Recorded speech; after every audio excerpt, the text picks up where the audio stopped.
To be cast on Dynasty. I know that they wanted Jessica Walters.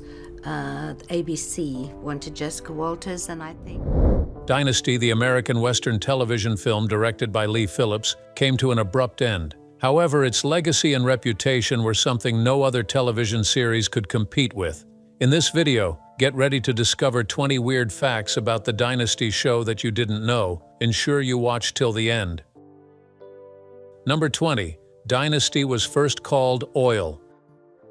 Did you know that at the very beginning, Dynasty was not called Dynasty? According to reports, when the show was filmed, the Shapiros wanted to make a show about the 1979 oil crisis, but they ended up creating an American fantasy. To make a show on oil, they decided to name the show Oil. However, things didn't go as planned.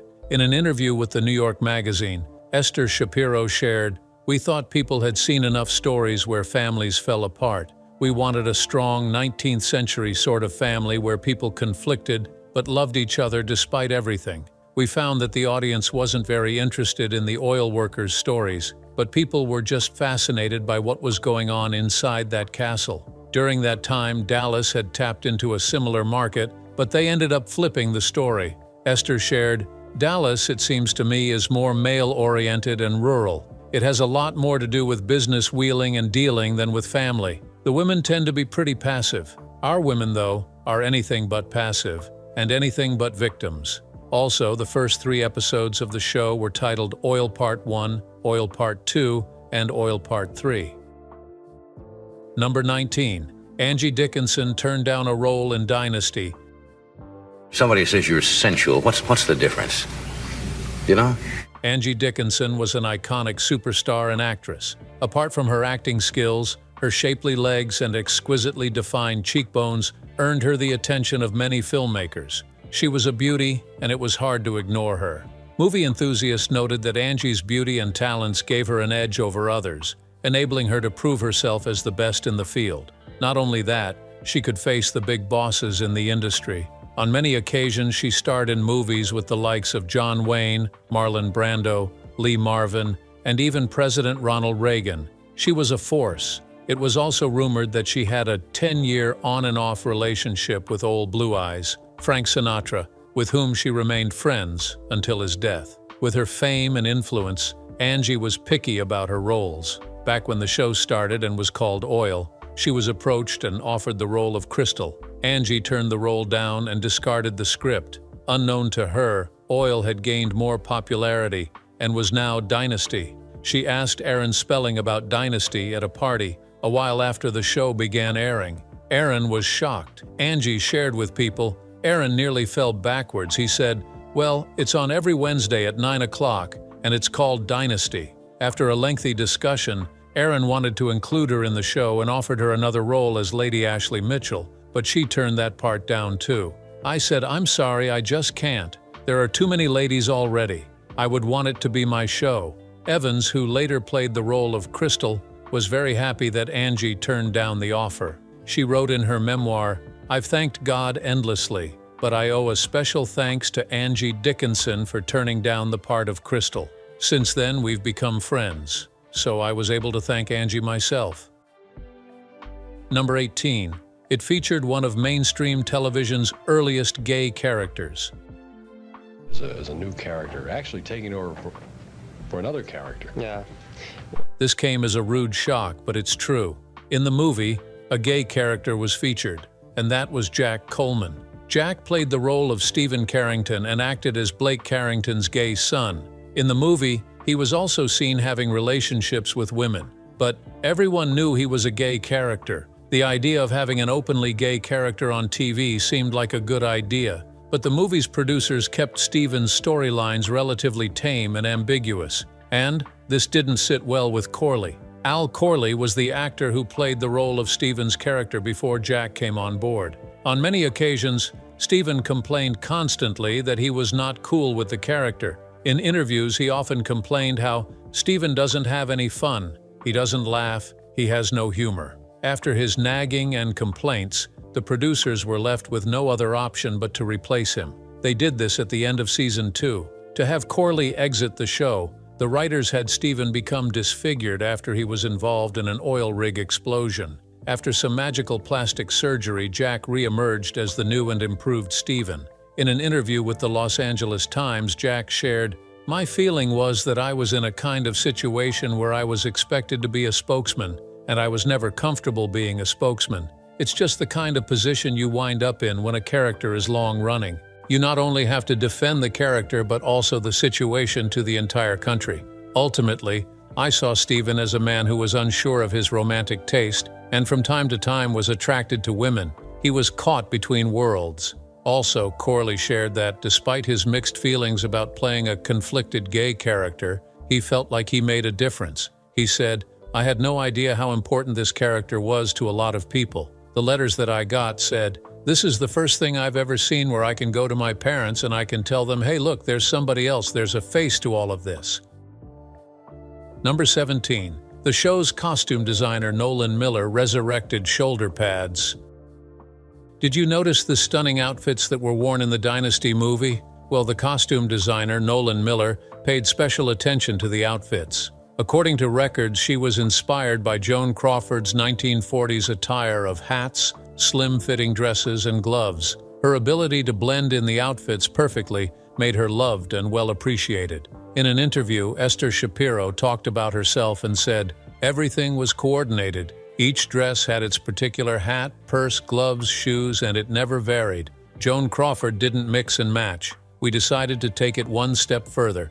Alexis would never wear the same thing twice. No one on Dynasty would. That's not all." To bring out a successful show, Miller had a weekly wardrobe budget of $35,000. Throughout the show's run, she designed 3,000 outfits. She also had her challenges. For instance, Collins suggested to Miller that he needed to copy haute couture designers like Yves Saint Laurent. He shared with PBS, "I needed to have high style, and so they started doing that with me," which is when they started bringing out the big shoulder pads early in 1983. "When I started getting very dressed up for every single scene, even in the boudoir, they loved it so much that every actress also was dressed up to the nines." Number 16. Another costume designer joined the show. After Nolan Miller worked as the costume designer for a while, another person came on board, and that was Markworth Pollock. When Pollock arrived, many people expected her to change the whole setting, but that didn't happen. She made sure to maintain what was on the ground. Let's hear from her. "I did my homework watching the show, kind of getting the vibes for what Nolan Miller, the original designer, did for each character, and then figured out what we wanted to take from that. I worked with the showrunners and with the cast, and one of the things, for example, that I loved about it was how the original designer would match separates in the same color, like a great silk blouse with a silk pair of pants." She continued, "There are so many great moments of Linda Evans in these beautiful nudes, and so I want to respect that, and at the same time, it was a trend that I think is happening now. It was a bit easier than I thought to find that. So really respecting the palettes and some of the shapes for each character. Same with Fallon doing some great statement dresses, great separates, but we didn't want to be pigeonholed into only replicating the same looks. We wanted to keep it current and fresh, but be respectful of the work that Nolan Miller did. For Pollock, joining the show does not mean she has to ruin the entire work. She respected Miller, and it was apparent when she said, "It was so iconic and such a staple of the 80s, and I have the utmost respect for what he did. We're planning a lot of little Easter eggs for the fans, and little moments that diehard fans may notice were also in the original. There are certain palettes or styles of dresses, things like that. That's not all." Being a Southern girl, Pollock was asked if she allowed her Southern influences on the clothes. To this, she said, "I hadn't spent a lot of time in the South before. I'm a California girl, and I was surprised by the men's styles, specifically when I got here. That's what impressed me the most. I think there's such boldness and confidence in the men, and I would go shopping at Saks or Neiman Marcus, and I would see these men in their Gucci suits and their loafers, and I think there's that classic Americana sense here of dressing up for the day." She added, "Maybe you're not doing anything, but you wake up and you put on your suit. I was just blown away by the whole suiting world here. I've been impressed. I think there are a lot of men here in the hip-hop community and in the athletics world who have a lot of money and aren't afraid to spend it on their clothing. I've been asking them, 'What are you wearing?' Where did you get it? And that falls into the women's style too, but I think that I didn't want to go down the conservative Southern road. I feel like we've seen that a lot of times. I feel like Atlanta is very progressive, I've found, so I want to reflect that in the style. Number 15. The no fur policy. If you noticed carefully throughout the show, there was no use of fur. What could have happened? While talking in an interview, Pollock shared that Stephanie Savage made that decision. Do you want to find out more? Keep on watching. Stephanie Savage, who's one of the creators of the show, and Sally Patrick, who's our showrunner, made the decision going into the show that, while yes, fur was such a huge part of the original Dynasty, given where we are now in 2017, that they didn't want to use real fur. I respect that. We've dived headfirst into the world of faux fur, and I'm learning more and more about it. I've been very impressed by the designers who are working with faux fur. Pollock didn't stop at that. She also revealed some important secrets about the shoulder pads that were used. She shared, "Not really, even the shoulder pads. I'm down for the shoulder pads. I think they're slightly different now. They're a little more refined. They're a little smaller. They don't need to be the size of your face. They can be a little more dainty but still get that effect. I love some of the original Blake looks like the sweaters and the turtleneck, but we wanted to make sure our Blake didn't feel too much older, too conservative in that way, so we didn't go down that road for him." Number 14. Rock Hudson's presence in the movie generated some controversy. First? Yeah, when did you come over here? Were you an actor when you came over here? Yes, 19.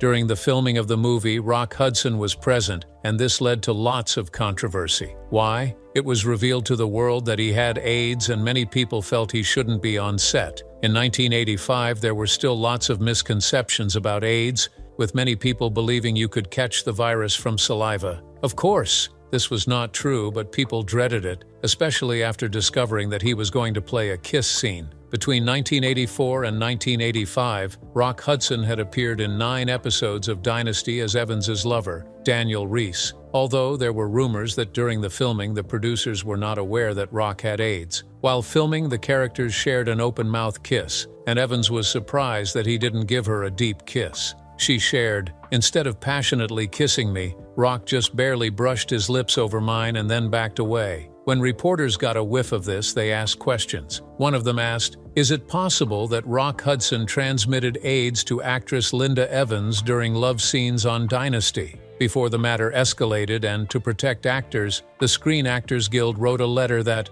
recommended against kissing that involves the exchange of saliva with members of the AIDS high-risk groups, homosexuals, intravenous substance users, and hemophiliacs. The matter died down here, but another shock happened.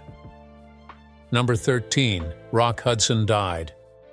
Amid controversies, what many didn't know was that Rock Hudson's life was about to end. After he was done playing his role in Dynasty, his ailment got serious, and the symptoms became more and more obvious. He flew to Paris, where he entered the American hospital seeking experimental therapy. When he got there, he stayed just 1 week before chartering a 747 to return home for treatment at UCLA Medical Center. During his treatment, he finally opened up about his medical condition. He shared with the world that he was suffering from AIDS. At this point, many people and his fans sympathized with him. It was an ailment that strikes primarily at male homosexuals, intravenous substance users, and hemophiliacs. His friends and fans responded with love and compassion after hearing about his condition. Gradually, cards and letters were sent forth. The letters expressed good wishes, sympathy, and admiration. Unfortunately, their wishes were not enough to stop death. After many struggles, he died from the ailment.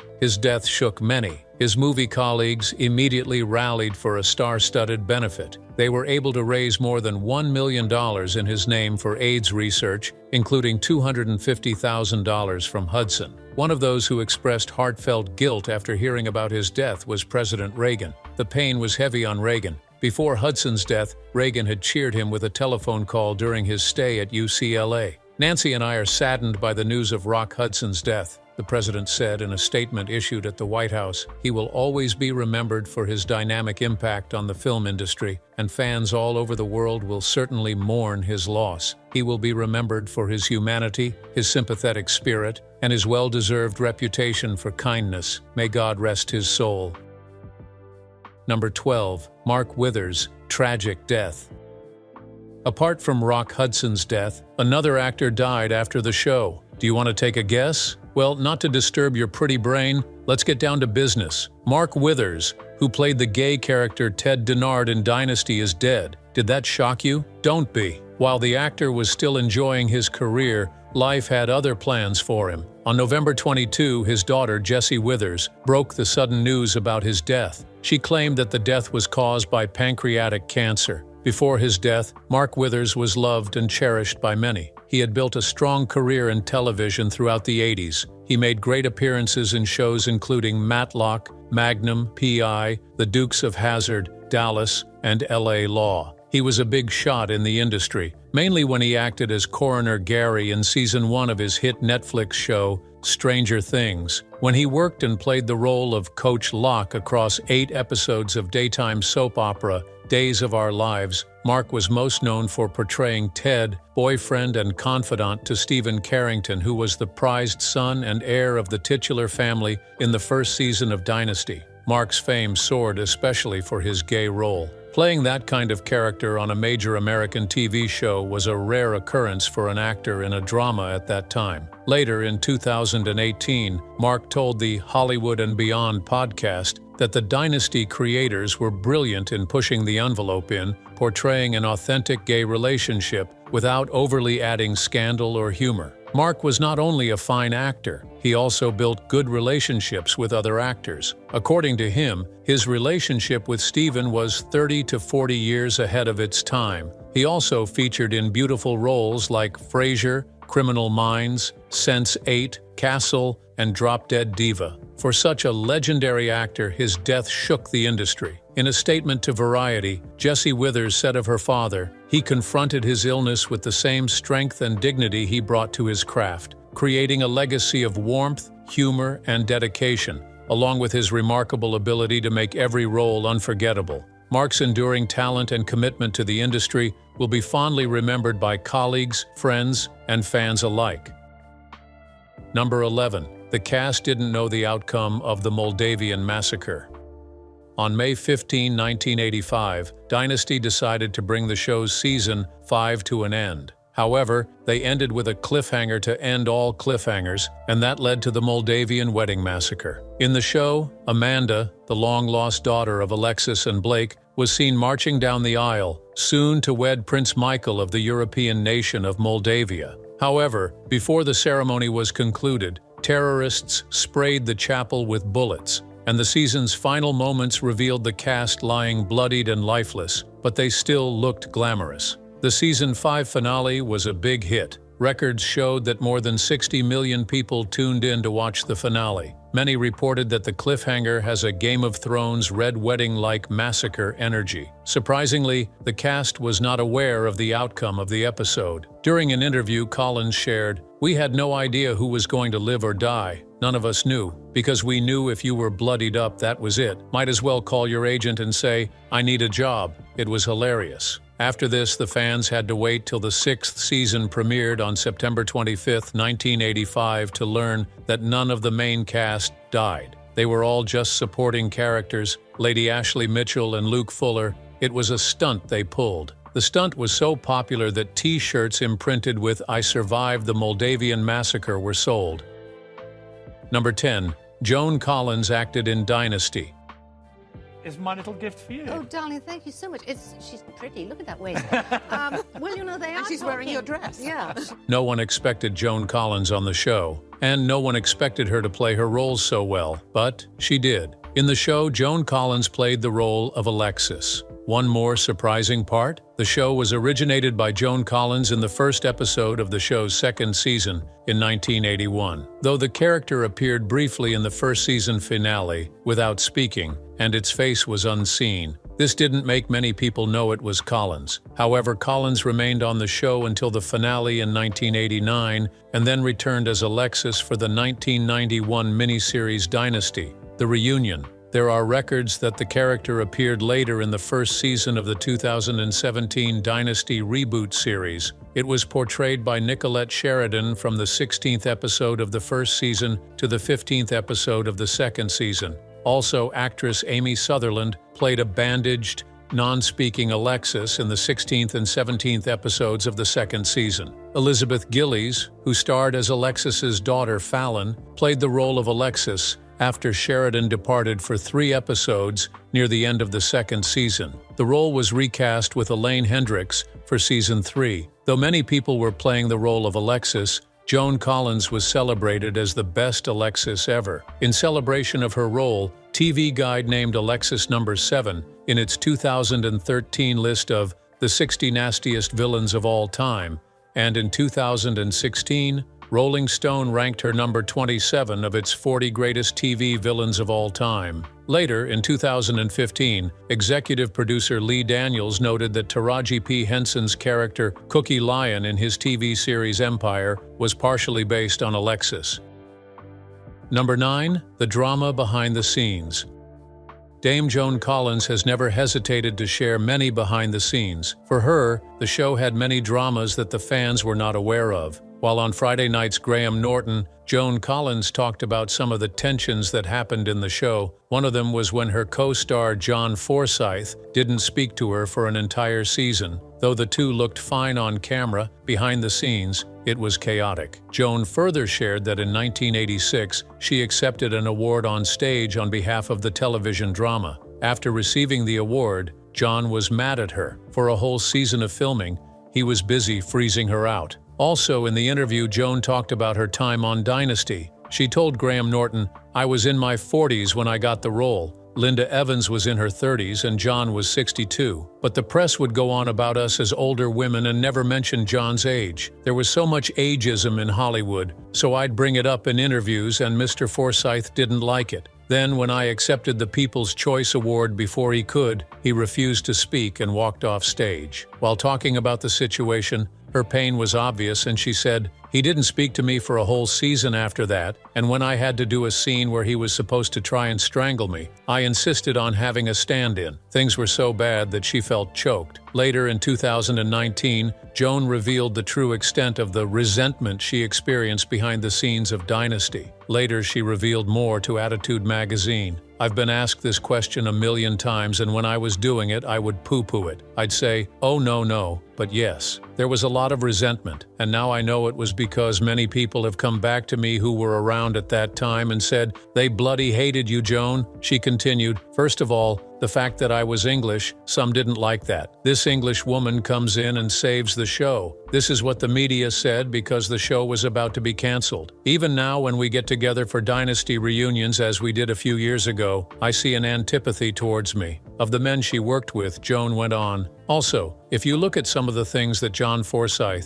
Gordon Thompson, who acted as Adam Carrington, and even Michael Nader, who played the role of Dex, said about me in interviews, they were not nice." Painfully, Joan added, "I have never said anything about it before, but now the time has come. Let's call a spade a spade. The first scene I did, which was me sitting in the defendant's box in court, being interviewed by a fabulous actor called Brian Dennehy and staring at the whole cast who were looking at me. I looked at them and I saw their dislike. I saw, sitting in the audience, John Forsythe as Blake, Linda as Crystal, Pamela Sue Martin as Fallon. Then John James was playing Jeff Colby, whom I felt an affinity with. He was the only one who gave me the vibe of, 'I like you, Joan,' because I felt that the others didn't. There wasn't a lot of love lost between many of us, particularly John, who played Blake. This is quite huge, right? What a shocking revelation. There is more." Joan continued, "I don't know if you've seen any of the DVDs of Dynasty. John had to have his picture twice as big as anybody else, even though Linda and I were important. He couldn't bear that. He had to have more lines than anybody." Joan, talking about the new BBC documentary, This Is Joan Collins, confesses to Graham Norton, "I was asked to do it several times before, but I would only do it if I could be in control, and I didn't want talking heads. There are interesting things in it because I met so many fascinating people. Some people think I am grand, but I am not. And you see me as I am, it's very down to earth. I've seen it, and it's very entertaining." Now, this was the reality of Joan Collins behind the scenes. Number 8. The lily pond occurred in shallow water.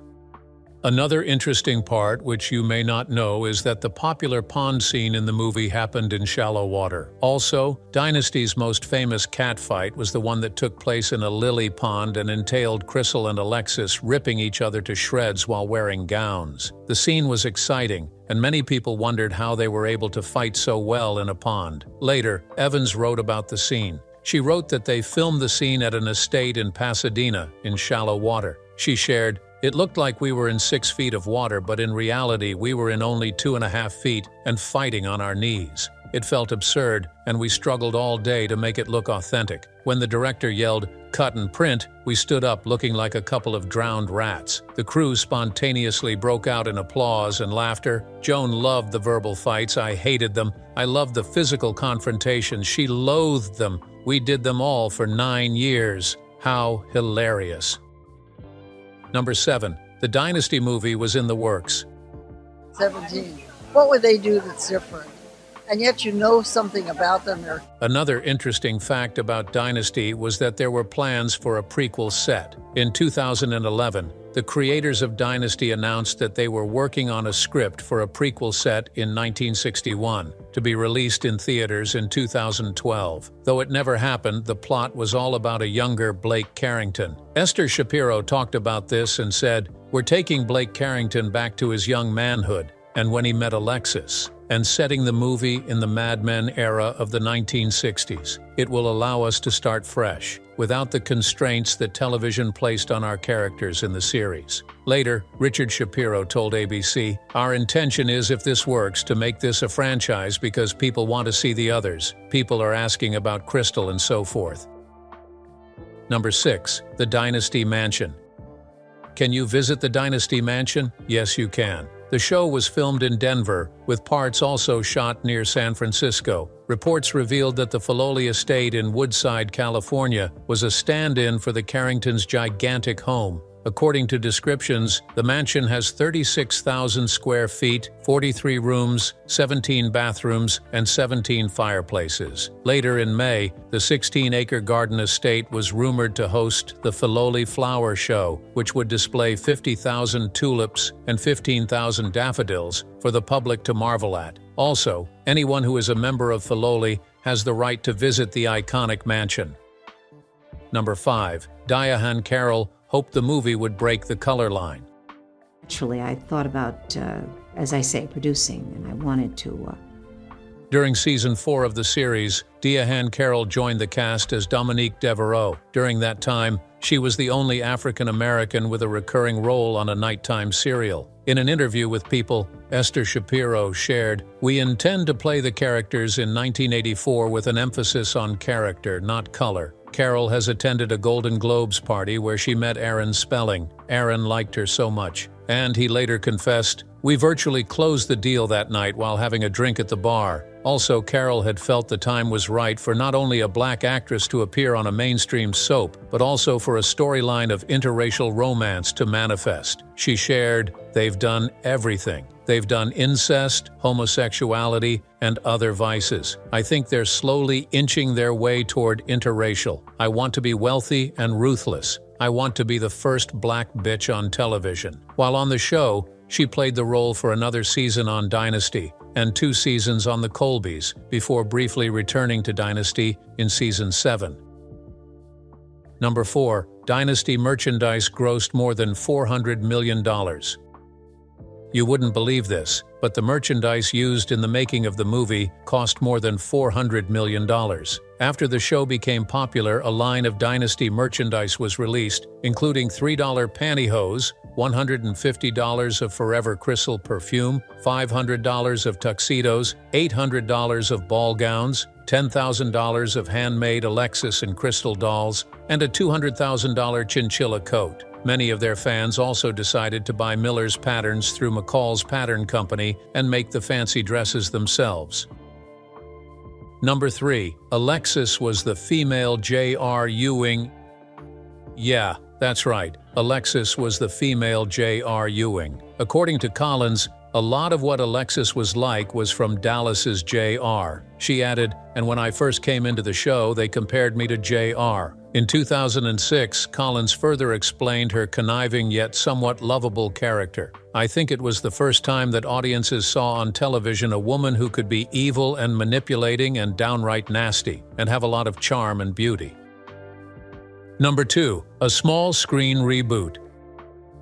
Another interesting fact about the show was that it later had a small screen reboot. In May 2017, the CW announced that it would be bringing a reboot of the series back to the small screen, all thanks to Gossip Girl creators Josh Schwartz and Stephanie Savage. Also, the series premiered in October 2017, and it will reportedly return to complete its first season on January 17, 2018.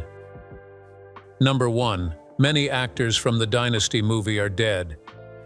It's a painful truth, but after the movie was completed, many of the actors that people loved and cherished died. One of them was Michael Nader. During the show, Michael played the role of Dex, and everyone loved his performance. Unfortunately, years later, he died of cancer. His death was a painful and tragic one.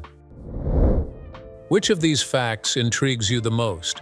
What do you think about Joan Collins's role in the movie? Do you also believe that Collins did not deserve the resentment she got on set? Leave your thoughts in the comments. If you enjoyed this video, like, share, and subscribe to this channel. Before you go, watch the other videos displayed on your screen.